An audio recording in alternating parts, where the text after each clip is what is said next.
Okay, March was a very interesting month for a lot of us, and especially for freelancers and online business owners, self-employed people.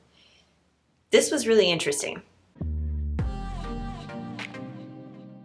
Hey guys, it's Justine with Debt Free Millennials, the channel to help you crush your debt and live payment free. Did anybody else see my light flicker? That was weird. If you are new to the channel, I run Debt Free Millennials full-time. I offer a variety of services and I primarily make money through 4 different ways. So that's freelance writing, affiliate marketing, YouTube AdSense, and my own digital products.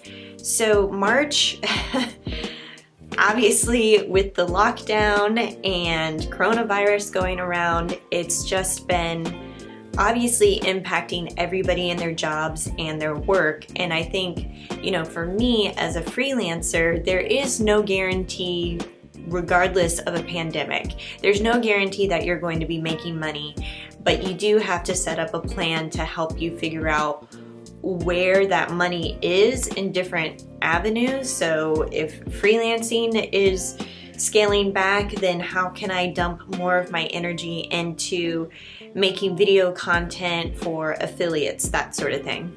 So without further ado, March was very, very, very, very surprising.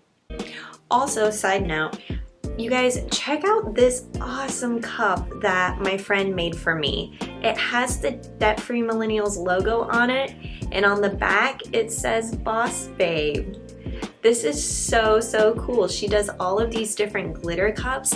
If you're interested, she just started selling these. If you're interested, comment below and I'll figure out how to put you guys in contact with each other. But she makes them in these tumblers, water bottles, you name it. I think it's awesome. Anybody who's starting side hustles, I just love it. Okay, now for real, let's get into the income.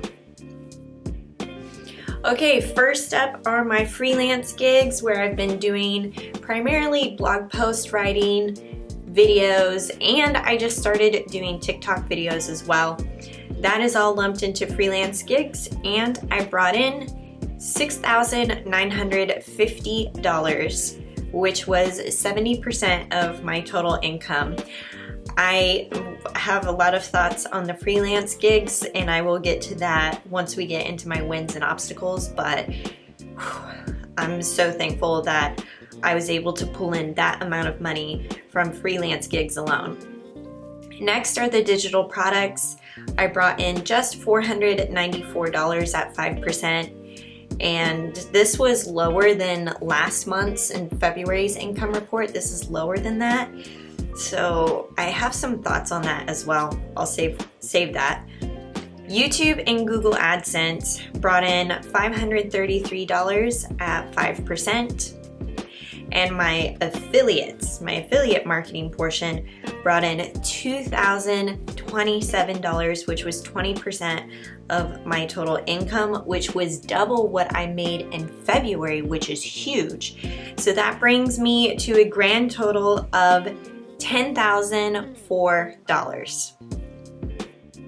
I can't believe that I had another 10K month. Wasn't aiming for it, wasn't planning on it. It just happened.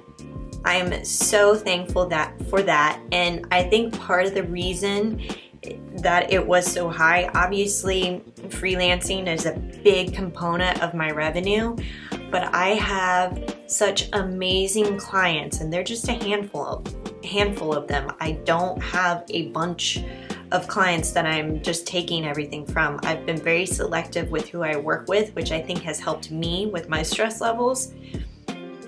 And I'm so thankful that those clients are still providing freelancers work. So let's hop into the wins.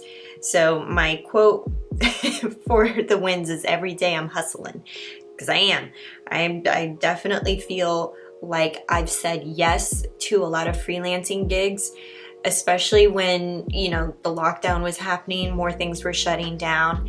If I got a client that reached out to me and said, can you take on this article? Can you take on another article? Can you do this, that? I said, yes, I will take it, because I wanted to pad myself in case that client work was to scale back for April or May, that I would still be able to maybe pay myself out a little bit more or a little bit less for the previous month. If you don't know what I'm talking about, check out my video on how I'm doing as a freelancer during this crisis. It explains everything. But my wins for March was, obviously I had another 10K month. And you know what really sucks is I said that the very first 10K month that I had with Debt Free Millennials was I was going to buy this awesome red dress, check, which I did. And I was going to take Kyle out to dinner to this amazing Spanish restaurant and have tapas and wine and dancing. And because of this pandemic, I haven't been able to do that. Everything's closed. And so we want to stay safe. I can't wait until things get back to normal because that dress is just hanging in the closet and I can't wait. I can't wait. Okay, so the second win was my clients still requesting content, and I think that's awesome. I actually had a client reach out to me and I had been doing 1 to 2 blog posts for them a month, and then they asked me if I could do 1 to 2 blog posts per week. And I said, yes, that sounds great. Also, my affiliate income is improving, and I think that has a lot to do with just being more strategic on YouTube, more strategic with what I'm putting in my email list and my email newsletter. I think that's really, really helped, and it makes me excited because affiliate has historically for me in the past been one of like the smallest revenue generators for me. So I'm learning a lot more about that, and it makes me excited to see how that can grow over the next 9 months. That'd be awesome. Okay, so the obstacles. Just like coronavirus, this too shall pass. Whatever is going on in business right now, YouTube earnings are still down. I think a lot of this has to do with advertisers just being more selective, maybe scaling back their ad budgets. So revenue is just down, and I've talked to my other YouTube friends and they've said the same thing. So I know it's not just my channel and it's affecting larger channels as well. So I'm just going to have to use YouTube for other ways to bring people in and not rely on the ad revenue so much. Next obstacle is, well, I'll go ahead and throw both of these up at the same time. There's been a decrease in workbook sales, and there's a decrease in new email list subscribers, which I find really interesting because during this time of crisis, I think one of the first things people look at are their finances and figuring out, okay, am I okay to get through this pandemic without, relying on going into debt or having to ask friends or family for money? And I think the workbook is absolutely an essential tool to help you rein in that spending and also figure out how can I organize my budget so that I can get through and cover my basic needs and get through this pandemic and also improve my financial health anyways. So I thought that was interesting that the workbook sales were down and that the new email list subscribers were down. So typically, I'm gonna pull this up, y'all. Okay, I'm gonna show a screenshot of what inside of my email list looks like. So typically I was getting, about 10 new subscribers, maybe more than that, 15 on average. I'm just taking an average here. Early March. End of February, early March, I was getting about 10 to 15 subscribers per day.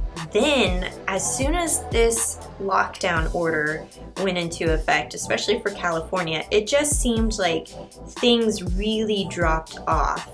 Now, I'm experiencing a bit of a spike in my email list growth again here the past couple of days, but you can see like there's a clear lull for 2 weeks of people just not really signing up for the toolkit or just joining the email list.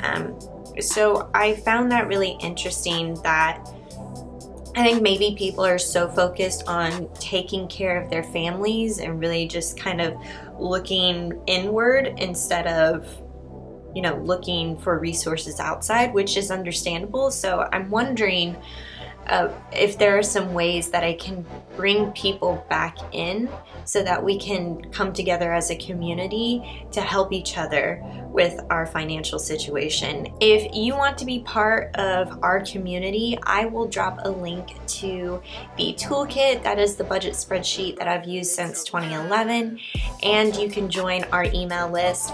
Plus, if you want to join the Facebook group that has more than 2,000 members in there, private, confidential, we have really good conversations inside of that group. The link is below as well. Okay, so that's March in a nutshell. I'm really excited for April because I did some small tweaks to my affiliate strategy, so I'm hoping that that really picks up steam and I can move more of my revenue portions towards affiliates. And I know I've got more content coming for April, so that feels really, really nice. And I'm just gonna continue to bust out new content, be creative while I'm on lockdown. I hope you guys are doing well. If you like this video, give it a thumbs up and be sure to subscribe to the channel.